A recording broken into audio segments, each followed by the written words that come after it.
¿Alguna vez te has preguntado quién toma las decisiones dentro de ti realmente? Ese impulso repentino, esa voz crítica interna, ese equilibrio que intentas mantener, ¿de dónde vienen? En 1923, Sigmund Freud ofreció una nueva forma de entender nuestra mente que cambió para siempre la psicología moderna. Su obra El yo y el ello no solo fue un giro teórico crucial, sino un mapa audaz del alma humana. El yo y el ello, Das Ich und das Es, fue publicado por Freud en 1923, en una etapa avanzada de su carrera cuando ya había formulado muchas de las bases del psicoanálisis. Esta obra marca un punto de inflexión. Freud reformula su modelo de la mente, abandonando parcialmente su anterior división en consciente, preconsciente e inconsciente, y presentando una nueva estructura: el ello, el yo y el superyo. La Primera Guerra Mundial había dejado huellas profundas en Europa, y la necesidad de entender los comportamientos humanos más irracionales era más urgente que nunca. En ese clima, Freud propone una teoría que reconoce la complejidad de nuestras fuerzas internas, muchas veces contradictorias: la nueva topografía de la mente. En esta obra, Freud plantea un modelo estructural de la psique. ¿Qué significa eso? Que la mente, según él, está compuesta por instancias psíquicas que interactúan constantemente. El ello, Das Es, es la instancia más primitiva. Freud lo describe como una reserva caótica de impulsos, guiada por el principio del placer, sin lógica ni moral. Aquí habitan nuestros deseos más profundos, las pulsiones sexuales y agresivas, lo que Freud llamó Trieb. El ello no conoce del bien o del mal, solo busca satisfacción inmediata. Está totalmente inconsciente. El yo, Das Ich, es la parte consciente y racional, pero no por eso libre. El yo está constantemente mediando entre el ello, el mundo externo, y una nueva instancia que Freud introduce en esta obra: el superyo. Freud dice del yo: el yo no es amo en su propia casa. Esta frase resume la fragilidad del yo, atrapado entre exigencias internas y externas. Aunque el yo utiliza la lógica y busca adaptarse a la realidad, muchas veces cede ante las presiones del ello o del superyo. El superyo, Das Über-Ich. El superyo representa la interiorización de las normas sociales, la moral y la figura parental. Freud afirma: el superyo es en esencia el legado del complejo de Edipo y representa una especie de conciencia moral. El superyo juzga, censura, impone culpa, se desarrolla en la infancia, cuando el niño internaliza la autoridad de sus padres. Así, el superyo se convierte en un vigilante severo, en muchos casos implacable. La dinámica entre las tres instancias. Una de las contribuciones clave de esta obra es mostrar cómo estas tres instancias no están en armonía. De hecho, muchas veces están en conflicto.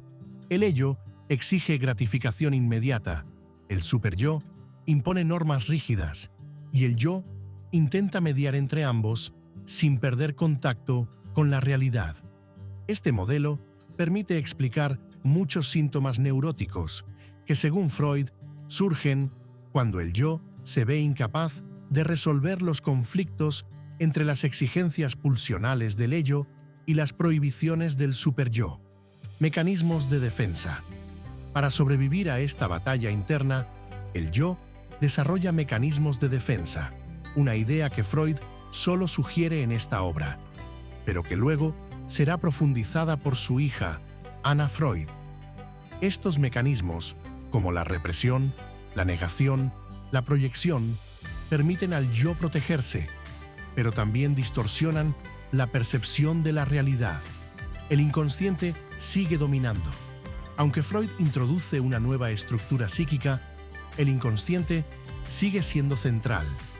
De hecho, en El yo y el ello, él subraya que gran parte del yo es también inconsciente. Es decir, creemos conocernos, pero no es así. El inconsciente, como un iceberg, sigue ocultando la mayor parte de lo que somos. Freud lo expresa así: el yo se extiende hacia lo inconsciente. En el mismo corazón del yo hay elementos que no conoce. Este reconocimiento redefine la idea del sujeto humano. Ya no somos seres racionales en control, sino entidades en constante negociación con fuerzas internas, muchas veces opacas. Aportaciones fundamentales de la obra. Las principales contribuciones de esta obra son: 1. La introducción del modelo estructural, ello, yo y superyo. 2. La noción de que el yo no es completamente consciente. 3. La importancia del conflicto psíquico como motor de los síntomas neuróticos. 4. El papel del superyo como heredero del complejo de Edipo. 5. El concepto de mecanismos de defensa, germinal aquí, pero desarrollado después. Influencia en la sociedad de su tiempo. En los años 20, Freud se aleja del positivismo que dominaba la ciencia. Mientras la medicina buscaba causas físicas, él insistía en que el malestar humano tenía raíces psíquicas profundas, inconscientes y simbólicas. Su pensamiento fue polémico, resistido y a la vez profundamente influyente. En plena modernidad, Freud señalaba que el sujeto no es dueño de sí.